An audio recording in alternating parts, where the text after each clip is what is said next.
Hi అండి, అందరికీ నమస్తే. నా రావణ్ పార్ట్ 40. అభి ఇంటి డోర్ బెల్ రింగ్ అవ్వగానే అతిథి అనురాగ్తో కలిసి వెళ్లి మెయిన్ డోర్ ఓపెన్ చేస్తుంది. ఎదురుగా వసంత కనబడుతుంది. వసంత అటువైపు తిరిగి ఫోన్ మాట్లాడుతూ ఉంటే అతిథి దుప్పట తల మీద వేసుకుని ముఖాన్ని కవర్ చేసుకుంటుంది. వాయిస్ మార్చి మాట్లాడడానికి ట్రై చేస్తుంది. వసంత, ఎవరమ్మా నువ్వు అని అనుమానంగా చూస్తూ ఉంటే అతిథి, నేను ఈ ఇంట్లో పని చేస్తున్నానమ్మా, మీరెవరు, ఎవరు కావాలి? వసంత, అభి ఉన్నాడా? నేను అభి వాళ్ళ అమ్మని. అతిథి, ఉన్నారమ్మా, పిలుస్తాను, కూర్చోండి. వసంత, అనురాగ్ నిచ్చి వెళ్ళు అని అనగానే అతిథి దుప్పట జాగ్రత్తగా పెట్టుకుని ముఖాన్ని కవర్ చేసుకుని వసంతకు అనురాగ్ని ఇస్తుంది. అతిథి అభి రూమ్ దగ్గరికి వెళ్లి డోర్ కొడుతుంది. అభి, లోపలికి రా అతిథి, కొత్తగా డోర్ కొట్టడం ఏంటి అని అడుగుతాడు. అతిథి, అభి, వసంత ఆంటీ వచ్చారు. సడన్ గా షాక్ ఇచ్చింది. అభి, అమ్మ నిన్ను చూసిందా అని ఆత్రంగా అడగగానే, లేదు, దుప్పటతో ఫేస్ కవర్ చేశా. నేను వేరే ఎవరినైనా చూసుకుని అనురాగ్ కోసం ఇంట్లో పెట్టుకుంటానులే అతిథి. అర్థమైందా? నువ్వు ఇంటికి వెళ్ళిపో. ఇక్కడ ఉన్నంతకాలం నువ్వు ఇలా ఇబ్బంది పడాల్సిందే. ప్లీజ్ ఇక్కడ నుండి నువ్వు వెళ్ళిపో అని అంటాడు అభి. అతిథి, నువ్వు ఎక్కడ దొరకవయ్యా బాబు?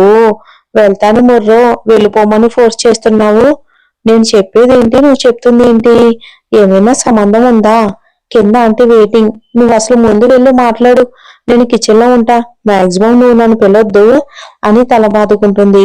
అభి, సరే సరేలే, ఎక్కువ కొట్టుకోకు, అసలే బుర్రలేదు, తల అంతా కూడా బ్లాస్ట్ అయిపోతుంది అని నవ్వుకుంటూ కిందకి వెళ్ళిపోతాడు. అతిథి కిందకు వచ్చి కిచెన్ లోకి దూరిపోతుంది. అభి, అమ్మా, నువ్వేంటి ఇక్కడ ఒకదానివే వచ్చావా? వసంత అభిని చూడగానే హత్తుకుని కన్నీళ్లు పెట్టుకుంటుంది. మిమ్మల్ని లక్షణంగా పెంచుకున్నాను, చదువు చెప్పించాను. ఏదైనా ఉద్యోగం చూసుకోక బిజినెస్ లని తిరుగుతూ రిస్క్ లో పడుతున్నారు. నేను ఏ జన్మలో ఏం పాపం చేశానో తెలియడం లేదు. దేవుడు నాకింత పెద్ద శిక్ష వేశాడు అని ఏడుస్తుంది. అభి, అమ్మా, నేను జైలు నుంచి వచ్చేసాను, బెయిల్ దొరికింది, నువ్వేమీ టెన్షన్ పడకు.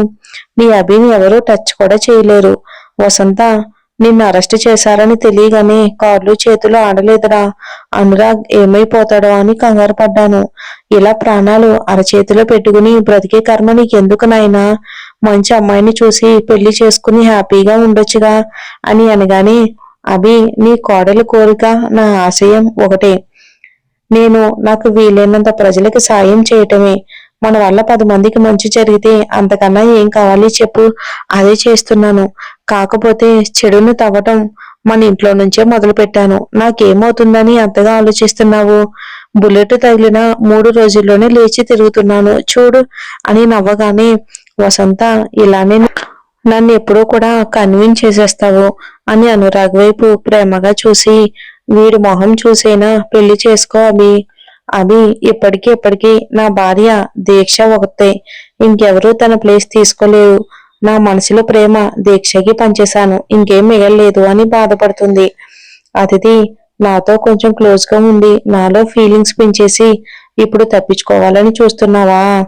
అభి, నువ్వు నన్ను చూసే చూపుల్లోనే చాలా ఎమోషన్ కనిపించేవి. నేను వదలను, నో ఛాన్స్. నువ్వు నన్ను ప్రేమించేలా చేసుకుని పెళ్లి చేసుకుంటాను అనుకుంటుంది అతిథి ఆ మాటలు విని. వసంత, అవును, సీతమ్మ ఎక్కడా? ఈ అమ్మాయి ఎవరు మన అనురాగ్ని ఎత్తుకుని తిరుగుతుంది అని అనుమానంగా అడగగానే, అభి, సీతమ్మ ఊరెళ్ళింది. తన మేనకోడల్ని అనురాగ్ కోసం ఇంట్లోనే పెట్టిందిలే. వసంత వయసులో ఉన్న పిల్లలా ఉంది కదరా, కొంచెం జాగ్రత్తగా ఉండు. అభి, అమ్మా, ఇక వెళ్ళు, నాన్న మళ్ళీ కోపడతాడేమో.